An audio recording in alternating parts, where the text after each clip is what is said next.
Welcome back to Autoimmune Adventures. Today we're discussing how diet can support those living with autoimmune disease and chronic conditions. As always, we're sharing personal insights, not medical advice, so be sure to consult with your healthcare provider for guidance tailored to your specific needs.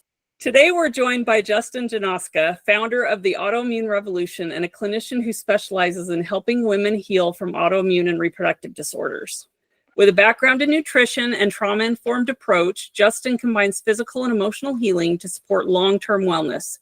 His work is deeply personal and rooted in a passion for guiding others beyond symptom management and towards true transformation.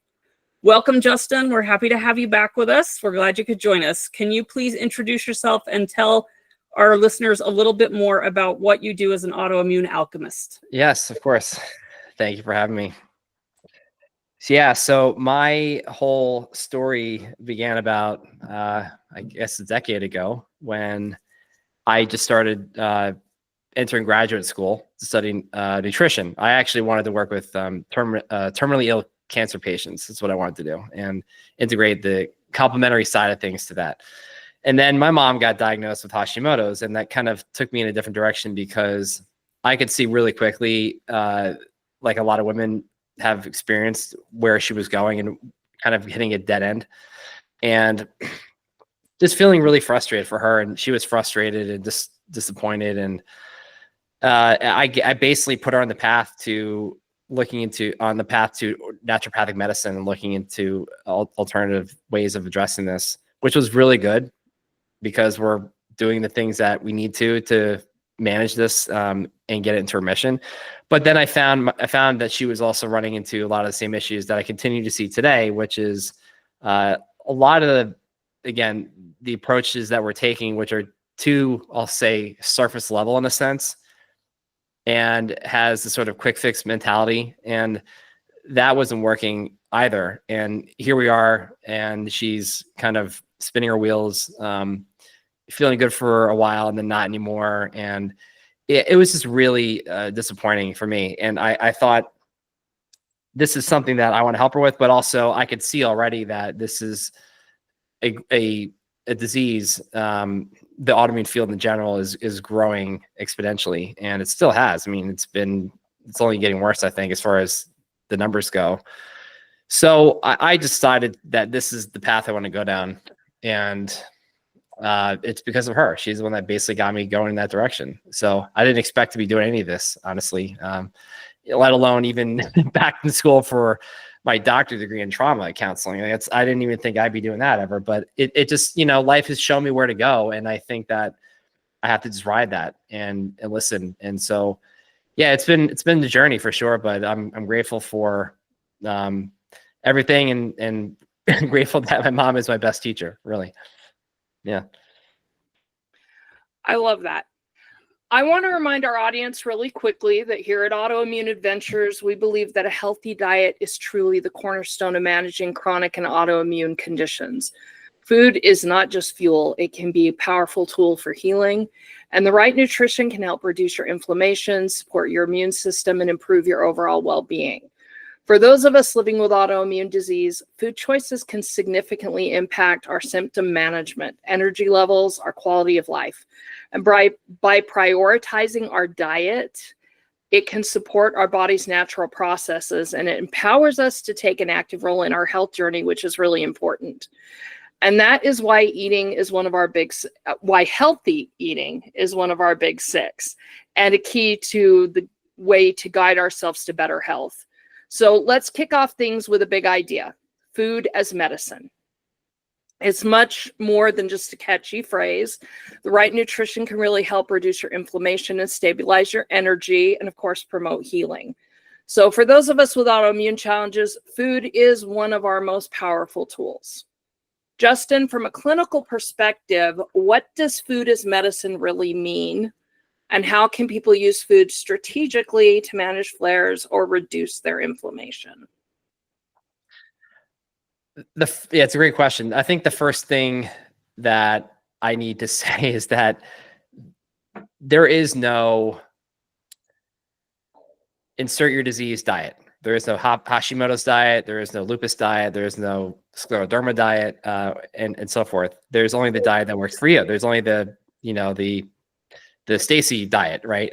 Stacy, that's the way we have to start thinking about this, because, obviously there's a lot of different theories and ways of eating out there. AIP, as you know, and is a big thing.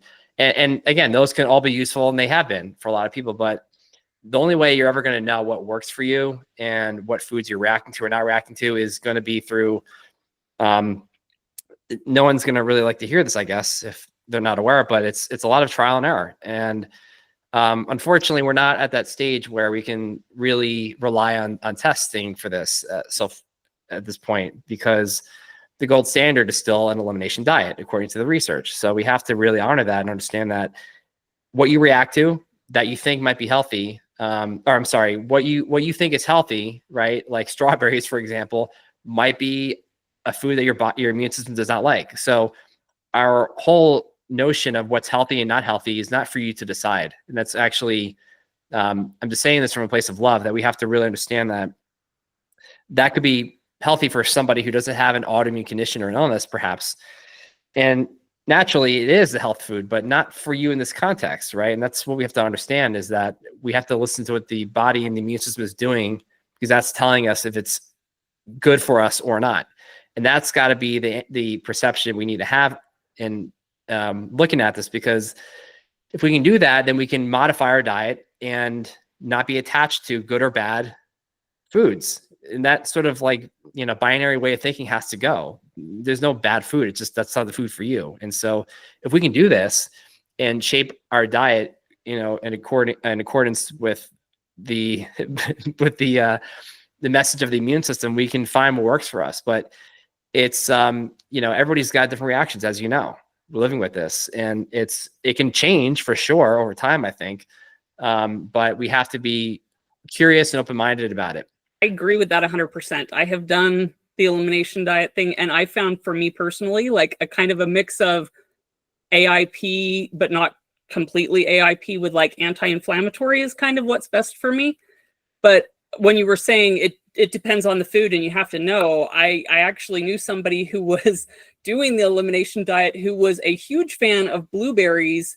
And, everybody always talks about they're great for your memory, superfood, whatever. She would make herself a blueberry shake every morning and thought she was just doing the best thing for her body. And when she did the elimination diet, she found out that it was huge inflammation for her. Blueberries was a huge problem. And so just like you said, there's no one perfect fit for everybody. It's not fun to do an elimination diet, but that really is, I agree, the best way. Yep. It is the gold standard. Yep. Unfortunately, I think we're often taught outdated food models that don't always address autoimmune needs. Becoming our own advocates and learning what works for our body is critical. So what are some common misconceptions that people have about healthy eating with autoimmune conditions? And how can somebody know when they found the right diet for them? Yeah, it's a great one. So, biggest misconceptions. It's so interesting because diet and nutrition was my world forever, and it's been not so much the case now. Mm-hmm. So my whole thing nowadays, obviously it matters for sure, but I intentionally get people away from diet thinking all the time, because it's consuming their whole life. It's always about diet. What do I do? And I get it, but it's also like, if that's taking over your mind and it's all you're thinking about, that might be, again, another thing that we need that's just distracting you. And we have to figure that out, but also we need to move on and go down the other road to explore other things. So anyway, I think, again, that could be a misconception right there, is that people think diet is the be all end all. And it's obviously not, right? Because people change their diet all the time and they feel good for a while, and then they don't, they feel good again. And it's just misleading, because you talk to some people like I do, and I did this diet, and I did oxalate free, I did low FODMAP, I did all that specific carbohydrate diet and so forth, and the mold diet, whatever, and you're down 18 diets. You've been trying 18 diets, we'll say, and we're going to change it again and hope that it's going to be the magic answer to getting us in remission, right? And that's my frustration, because it's just this belief that taking supplements and change your diet is going to fix all this. And it's not that. This is a complicated condition. It's not, Not that as you know. So we need to just get that out of the way and understand that, yeah, diet matters, but it's a small piece of the pie, if you ask me. Because if that was all we needed, then you wouldn't be here, right? I also think we need to kind of understand that, gluten is a big issue for a lot of people. It's not everybody's issue, right? Maybe it is for you personally, but I can tell you that I've had people I've worked with who don't react to it, and it can or they can tolerate it, and they're not showing any overt negative adverse symptoms. So this is part of the complexity of this, because it can go both ways. It's just about the individual and understanding that if somebody reacts to a certain food, it doesn't mean you will. So that's why we got to stop being attached, I think, to what is popular and what is working for other people, because that can influence what you do to try it. But we need to understand that, well, if that's not working, we need to shift gears a little bit. Just to play devil's advocate, Please. I have personally done a whole lot of random diets, and most of them not to lose weight, but to just feel better, right? And I agree that diet culture is really harmful and toxic.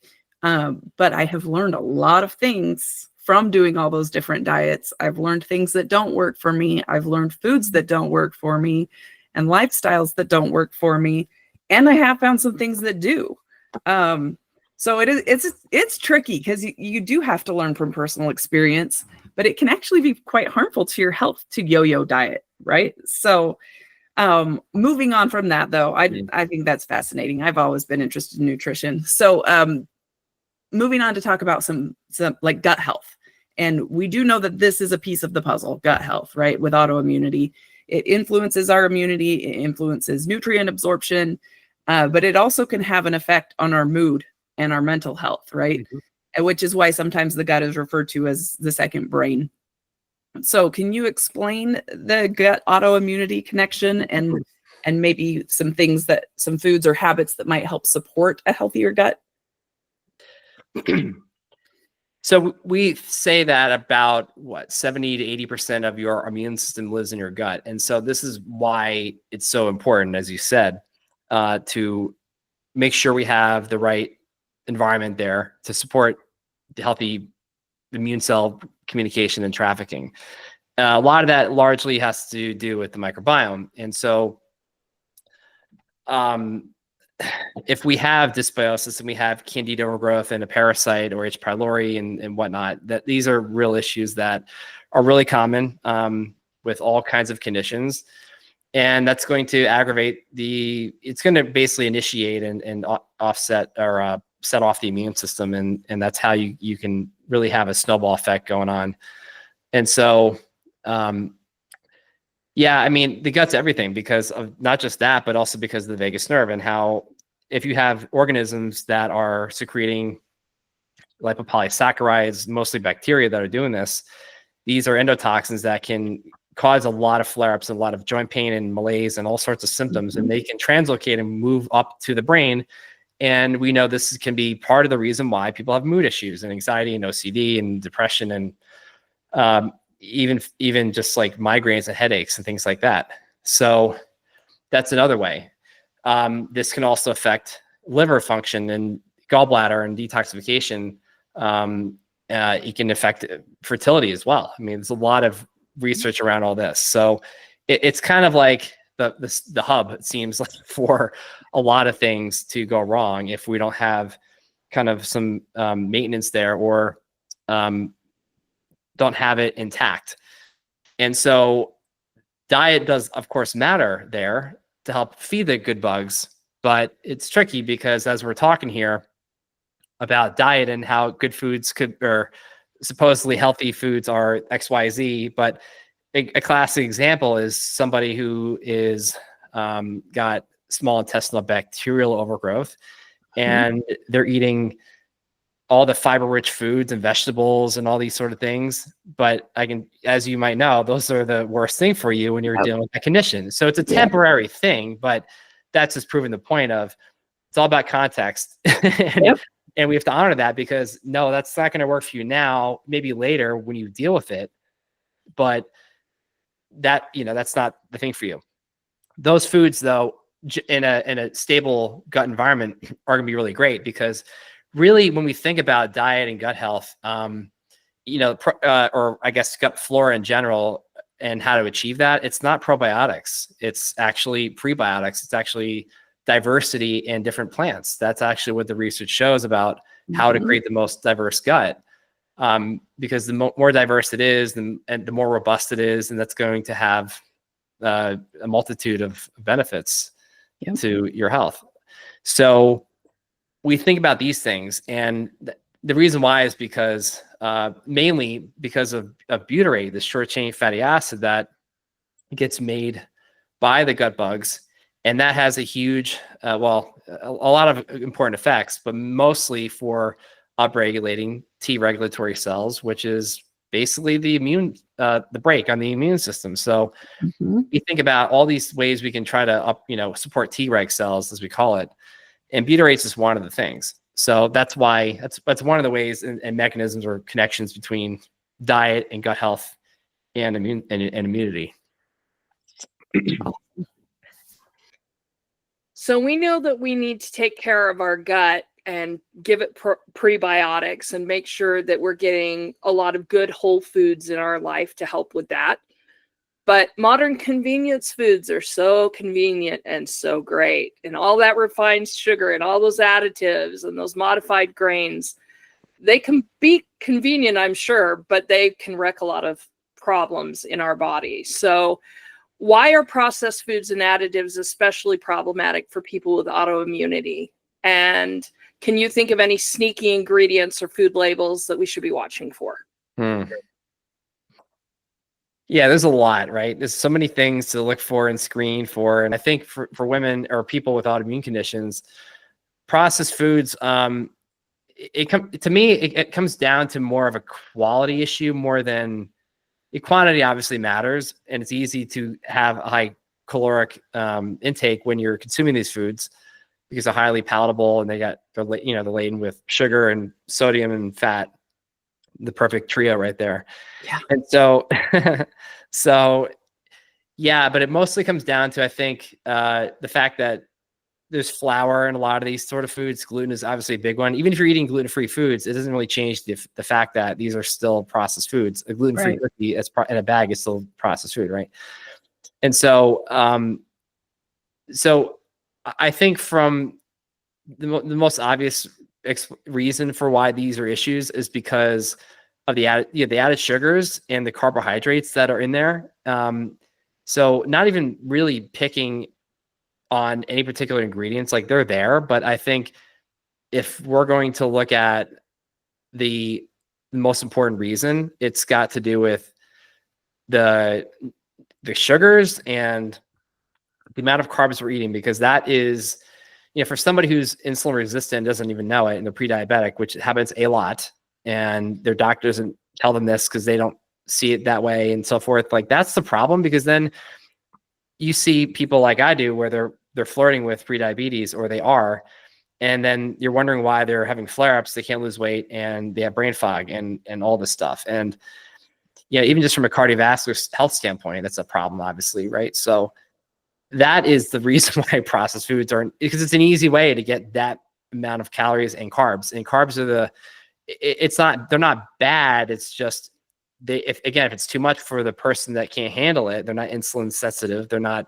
metabolically flexible, that is going to be an issue. And you're going to have unwanted fat gain and weight gain. And, that even if you're in a caloric deficit, even if you're eating close to your body weight and your maintenance levels, that can still be an issue. And this is why it's a very nuanced thing.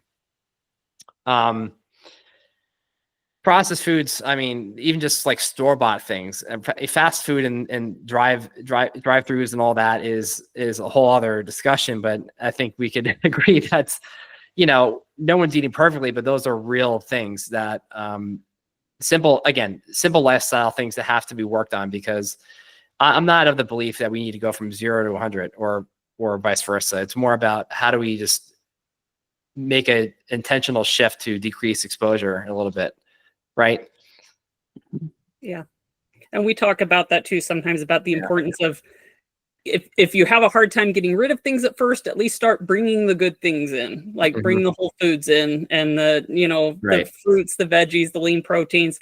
So kind of along those lines though, a lot of talk about anti-inflammatory spices goes on, particularly turmeric and cinnamon. Are these spices really as effective as people claim they are? And can you share some other examples of anti-inflammatory foods that you recommend? Sure. Yeah. I mean, turmeric is actually really great, but more so in the supplement form, because it's extracted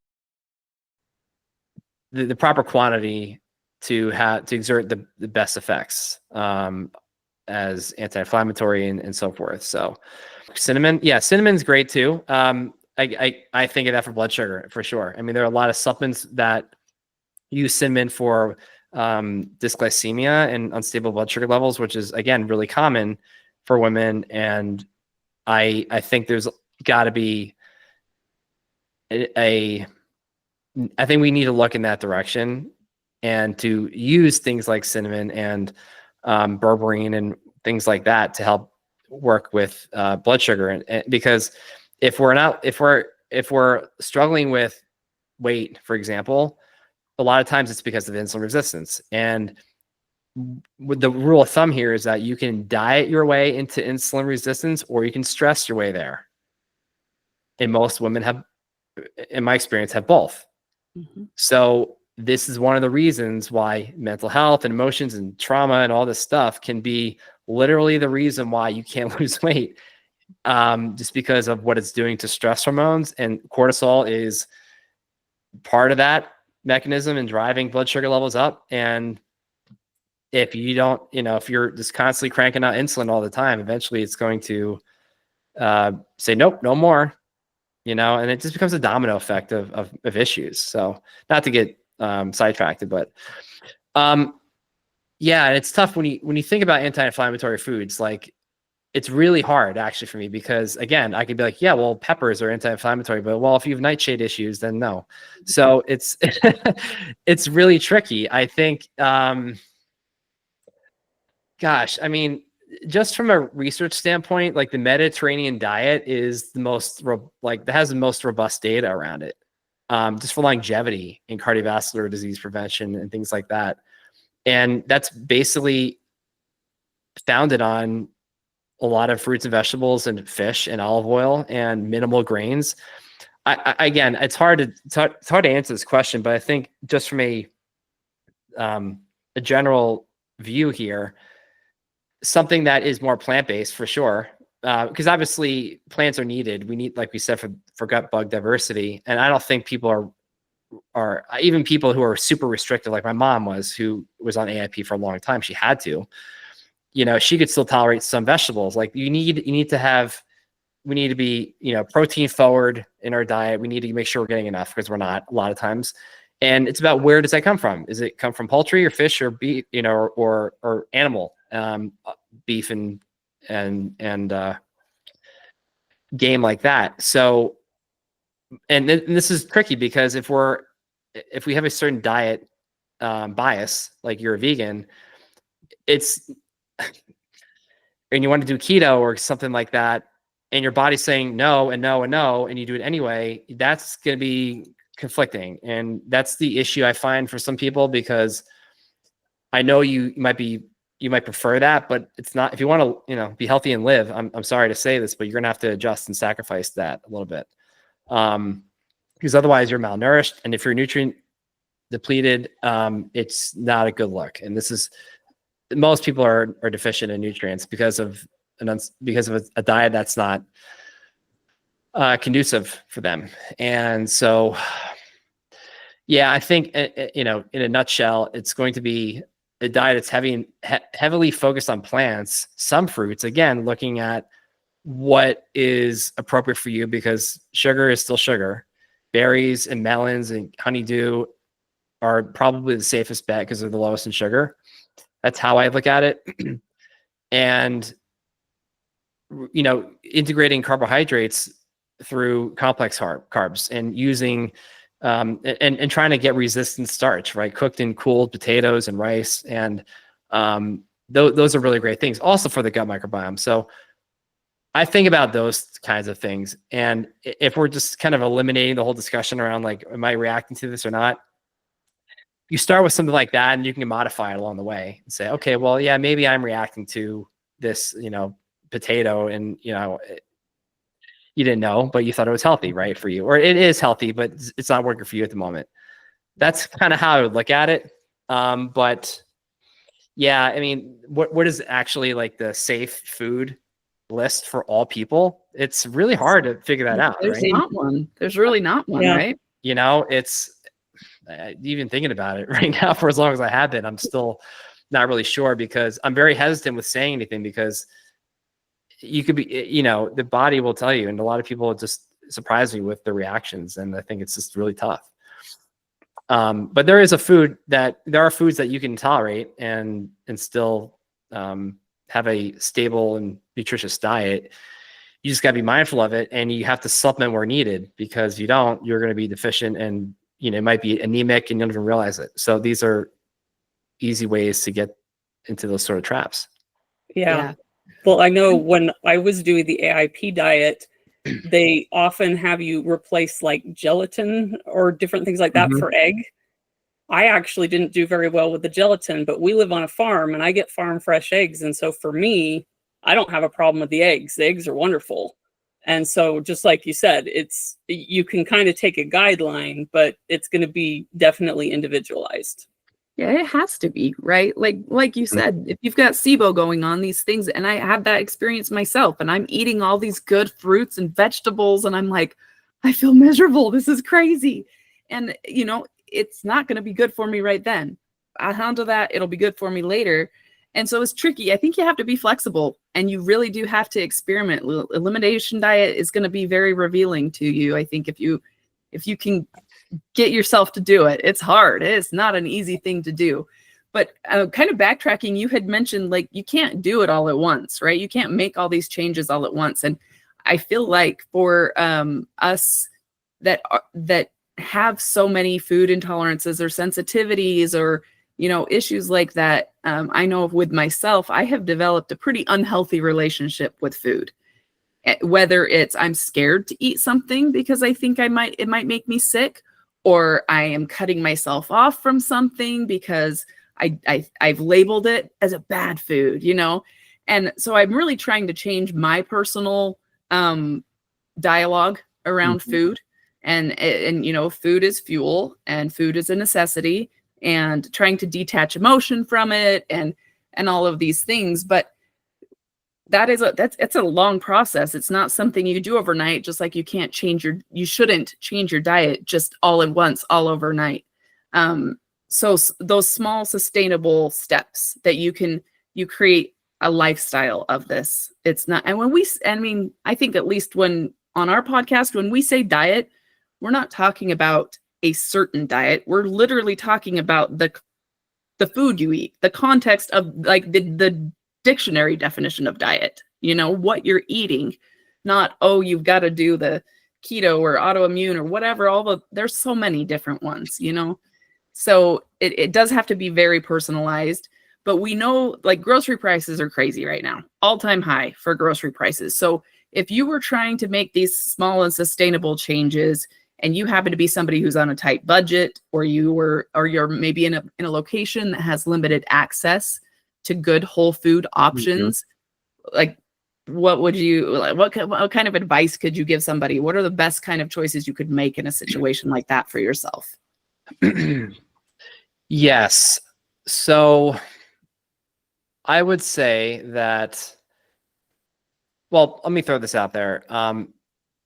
Organic is something that a lot of health conscious people will prefer, right? I happen to be one of them, but I will tell you that I'm far less attached to that like I used to be, like I was in school, because at one point I was like, everything has to be organic, pasture raised, otherwise I'm not eating it.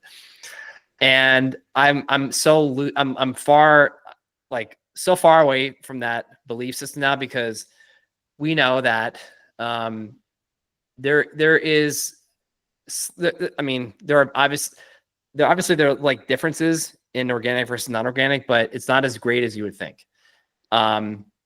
And the research shows this, especially with pesticide residues. They're on both, by the way. You know, the nutrient quality and you know, phytonutrients and all that stuff in organic is just a little bit more than conventional, right? So there's small differences, but I'll tell you every single time, I'll tell anybody every single time that eating, again, assuming you can tolerate it, eating bananas, eating strawberries, eating kale that's conventional is a lot better than not eating it at all, right? So worrying about the quality is, to me, not the top priority, right? It's about how can I eat in a way that's going to support my body and is going to keep me, you know, I'm going to get the nutrients that I need. And you can do it on a budget. You can. I've done this with a lot of people, but I think you got to be really careful and just to note that there's no shame in eating conventional poultry or, you know, non-organic eggs. And so if that's what makes sense for you, then do that, right?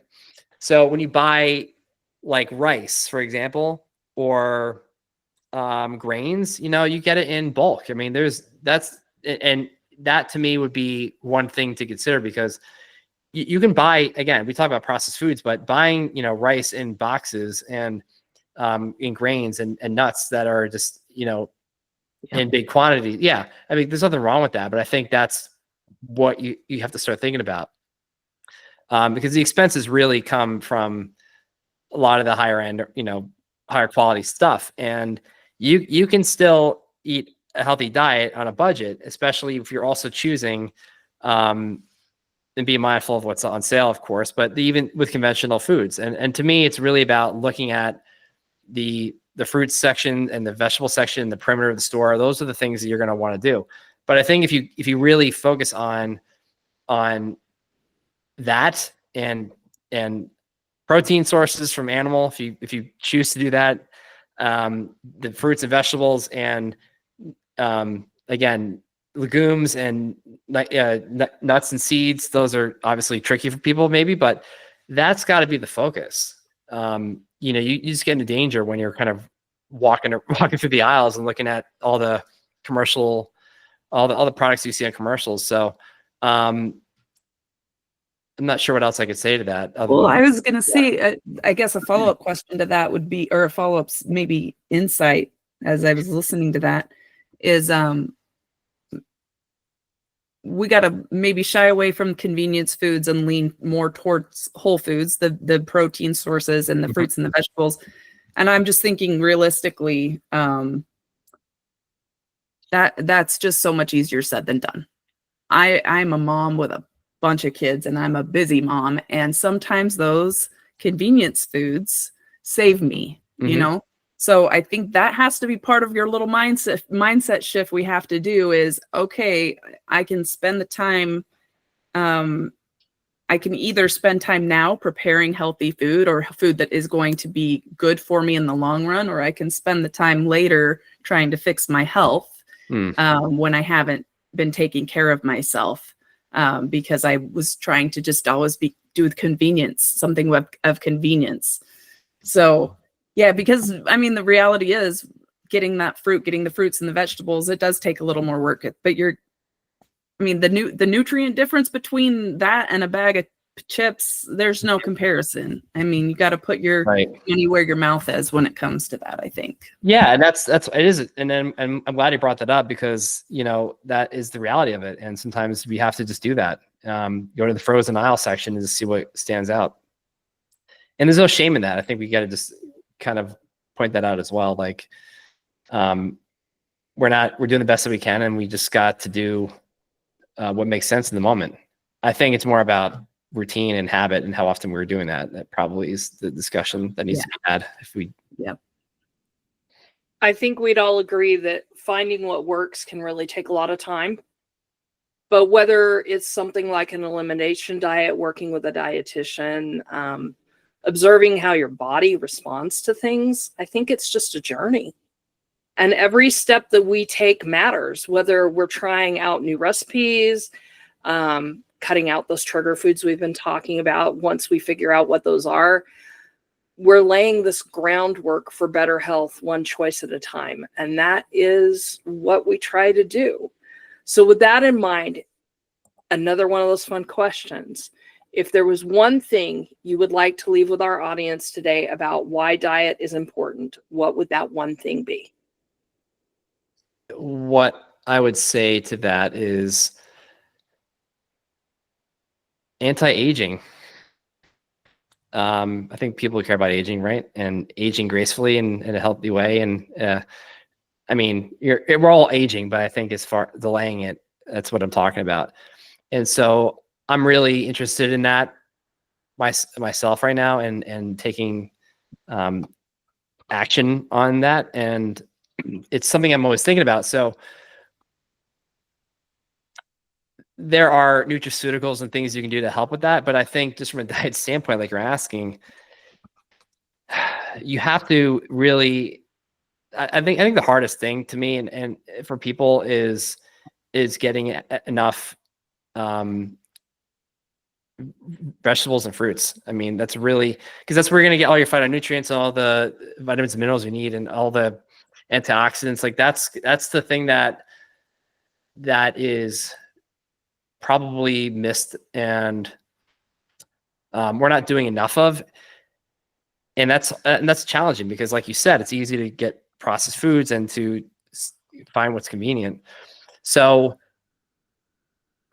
it's not easy to do as far as like, well, you need to try to strive for 3 to 5 servings of vegetables a day and 2 to 3 of fruit, but set intention to at least do one, right? I think that's what we need to start thinking about because it's going to affect everything. I mean, the microbiome and preventing cancer, all these kinds of things that we don't want to have, but it's a big deal, especially over the years when you're doing and eating a certain way over time. So to me, that is, and again, it falls in line with the Mediterranean diet, which is why it's the most studied diet out there and has been associated with longevity and these kinds of things that we want because it's just a diet rich in nutrients. And that's what we need, especially in a stressful life that we're living in. So you can, my whole perspective is you can eat like the not so great foods out there and fast food if you'd like once, whatever you do that, but you got to balance is more of an interest in for me than black or white. Like you need to do all this and all that. There's room for all these things and all foods. It's just about where is the balance there? Because if you eat those kinds of foods, you also need to think about getting more of these plants in your diet because that's going to, it's all about plants. If you ask me, that's got to be the focus if we're going to delay aging in a sense and have the health that we want and preventing a lot of issues. That's really what it is. So yeah, and the science is pretty clear behind that now, I think. Yeah. So, well, we're going to wrap up. Justin, thank you so much for joining us today. We have enjoyed our discussion with you. You have some really great insights that I think are going to be helpful for our audience to hear. So thank you for that. And if you guys haven't heard his episode that he did with us last week, check it out. He shares some of his work that he's doing around trauma and healing and hormones. And it was a fascinating conversation. I love that. So that brings us to the end of another episode of Autoimmune Adventures. We want to take a minute and sincerely thank our audience and you guys for tuning in and supporting our podcast. It means the world to us and that you chose to spend that time with us today. And if you enjoyed what you heard today, if you learned something, we would be incredibly grateful if you would like, subscribe, share it with somebody. That really helps us get this information out to the people that need it. And that kind of support from you guys, excuse me, our audience makes a big difference. So don't forget to check us out at autoimmuneadventures.com. You can find the full transcript. Plus, we're going to have links to Justin's books and his website and contact information.